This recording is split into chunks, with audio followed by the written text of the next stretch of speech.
Hello friends, today mini vlog பார்க்கலாம். Today வந்துட்டு கம்பு கிழங்க புட்டு வைக்க போகிறோம். கம்பு கிழங்கு வந்துட்டு நமக்கு அடித்து சாப்பிட்றத விடையும் புட்டு வச்சு சாப்பிட்டா செம்மையாக இருக்கும். இது ரொம்ப ஹெல்தி. அதுக்கு வந்துட்டு நம்ம கம்பு கிழங்க வந்து நல்லா துருவி எடுத்துக்கலாம். அதை வந்துட்டு புட்டு துறையில் கொஞ்சம் கம்பு கிழங்கு அதுக்கு கூடால தேங்காய், கம்பு கிழங்கு, தேங்காய் இவ்வளவும் வச்சு நம்ம வந்து புட்டு துறையில் வச்சோன்னு வைங்களாம். அதுக்கு ஒரு 5 to 15 மினிட்ஸ் வைக்கணும். வைக்கும்போது அது நல்லா அவிஞ்சிரும். அந்த ஆவிலையும் நல்லா அவிய வைக்கணும். அதுக்கப்புறம் எடுத்து கொஞ்சம் சீனி போட்டு சாப்பிட்லாம். இன்றைக்கி என்னென்னா, எனக்கு வந்துட்டு 25 சப்ஸ்கிரைபர்ஸ் வந்திருக்காங்க. ரொம்ப சந்தோஷமாக இருக்குது.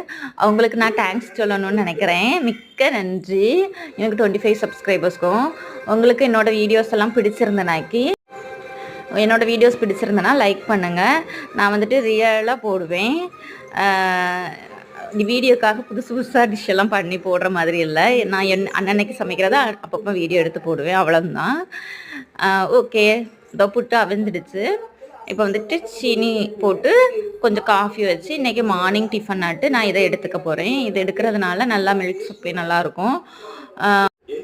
எல்லாருக்கும் நல்லா பிடிக்கும். ஓகே, வீடியோ பிடிச்சா லைக் பண்ணுங்கள், சப்ஸ்கிரைப் பண்ணுங்கள். தேங்க்யூ.